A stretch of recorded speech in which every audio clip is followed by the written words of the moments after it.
All right, sports fans, how's everybody out there doing? William Martin coming at you one more time here on YouTube with another edition of the 300 Pounds of Sports Knowledge Podcast. So, 6 weeks ago, following Alabama's opening season loss to Florida State, their critics were quick to take that 14-point loss to the Noles and run with it. You heard things like, hey, this is not the same Alabama team without Nick Saban.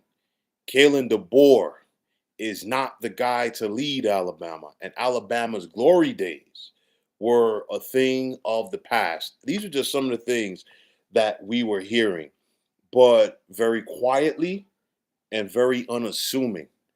This Crimson Tide team has gone on about their business after their critics were ready to shovel dirt on their season. And it looks like business as usual once again in Tuscaloosa. Since losing to Florida State, Alabama has now won their last 5 games. And impressively, in my opinion, the last 3 games, of course, wins within the SEC, all against ranked opponents, with 2 of them coming on the road. To finish up the month of September, we saw Alabama go on the road and pick up a big win in Athens against a very good Georgia team. We then saw Alabama come back last week at home and beat Vanderbilt, the same Vanderbilt team that upset them last year by 16 points. And then today, we just saw Alabama go to Columbia and win a tight one over 14th ranked Missouri. You look at this Alabama team, and they've had to deal with a lot. The transition, of course, from Nick Saban to Kalen DeBoer. But how about the transition this year at the quarterback position from Jalen Milroe to Ty Simpson? And it's one of those with Ty Simpson.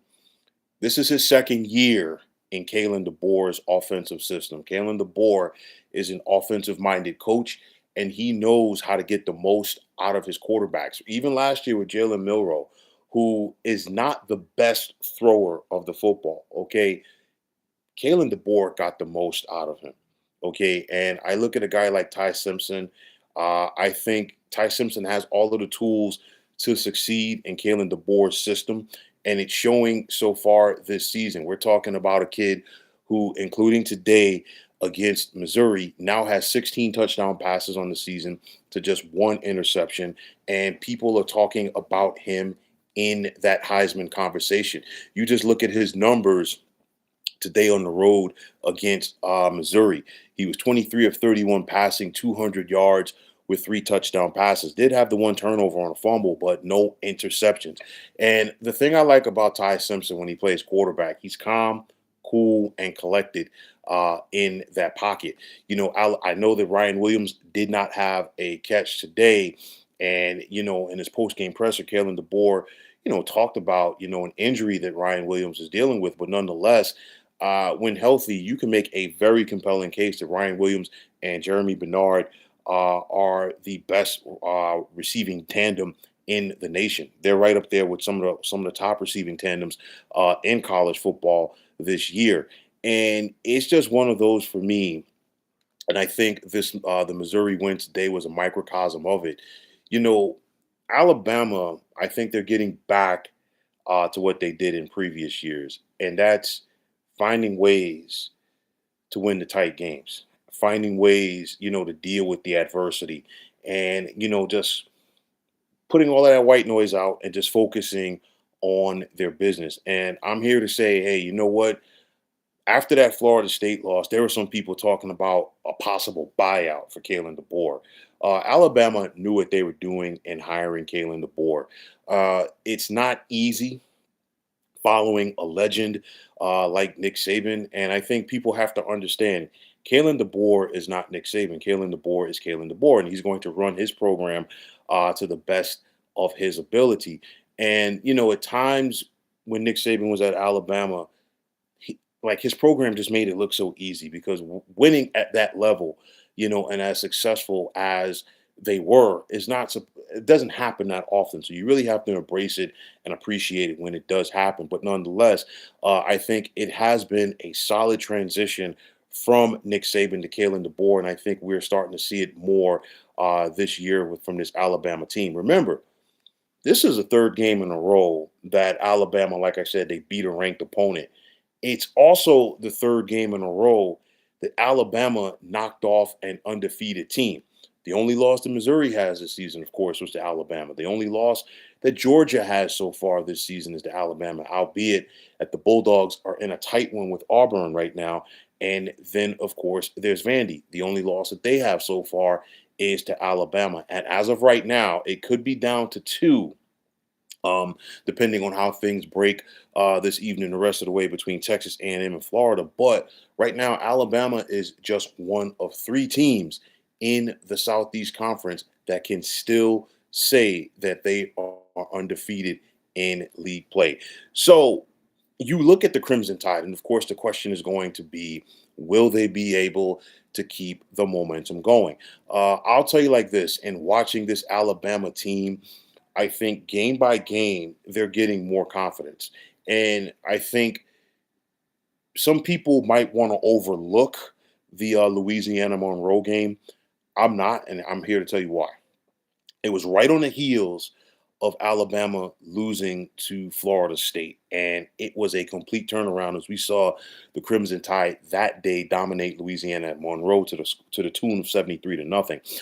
Then coming back the following week and beating up on Wisconsin, and honestly, the final score 38-14 that day was not indicative of the domination of Alabama. Then having the week off and being able to go on the road on a Saturday night and knock off Georgia. And then, of course, like I said, last week at home with Vandy, and then today against Mizzou. But nonetheless, I think game by game, this team is getting better and better. And that's going to be important because you now, if you're Alabama, you have half of your regular season behind you. And of course, they still got six to go.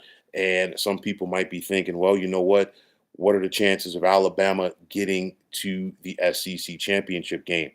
I like their chances, but they're going to have to work for it because there's no soft spots on this schedule. And I think if you're Alabama, you wouldn't want it any other way.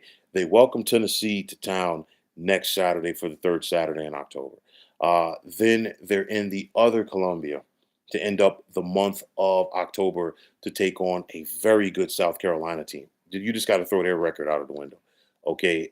Shane Beamer's team is always going to be a tough out. You look at that, looking at the month of November for the Crimson Tide. They, after a bye week, they host LSU. They then host Oklahoma. They've got Eastern Illinois on Senior Day. And then, of course, they finish up at Jordan Hare against Auburn. So it's one of those where the way that the SEC is structured now, and of course, no more divisional format. It's the top two teams getting to the SEC championship game.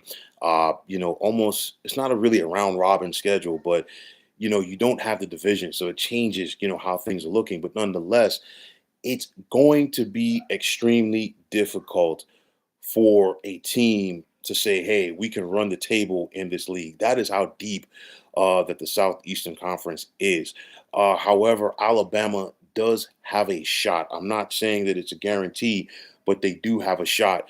And I think this year, so far from the Crimson Tide, with what we're seeing, they're going out there and righting the wrongs of last year because last year when Alabama was clicking, they were on all cylinders, but then they had some very tough losses within the conference. And again, going on the road in the SEC is not an easy thing to do as far as going out there and winning. And I think Kalen DeBoer, found that out, firsthand last year, transitioning from the Pac-12 Washington to the Southeastern Conference. But nonetheless, you look at this Alabama team, and things are coming together for them. I like the play of Ty Simpson.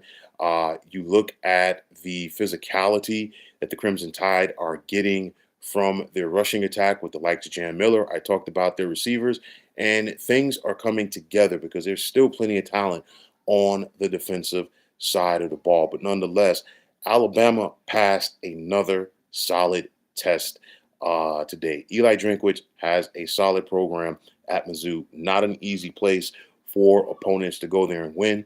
The Crimson Tide were not phased. They went out there and took care of their business. And again, like I said, third straight game against a ranked conference opponent, third straight win against a ranked conference opponent. Again and again, two of those games were on the road. Conference road wins, regardless of your league, are not easy, especially in the SEC. But Alabama has been taking care of their business. They've still got work ahead of them as far as getting to Atlanta for the SEC championship game. But if you are a fan of the Crimson Tide, you definitely have to like the way that things are working out for your squad this year. But folks, that is going to wrap it up. And as always, I want to take this time out to thank each and every one of you for checking out the 300 Pounds of Sports Knowledge podcast here on YouTube. And as always, if you like what you heard and saw in this podcast, you know what to do. Just hit that like button as well as subscribing to this channel. Like I always say, it's greatly appreciated. Also, if you are on the X, formerly known as Twitter, you could check me out anytime at 300 Pounds of Sports. And like I always say, if you follow me, it will be my pleasure to follow you right back. And the same goes for Instagram, where you could check me out at 300 Pounds of Sports Knowledge. Also, if you are on Facebook, be sure to check out the Sports Depot 365. And as far as I'm concerned, one of the better sports debating sites going on social media. But until next time, fine folks, my name is William Martin. I am signing off, and I'm saying thanks once again for checking out the 300 Pounds of Sports Knowledge podcast here on YouTube. Be well, everybody.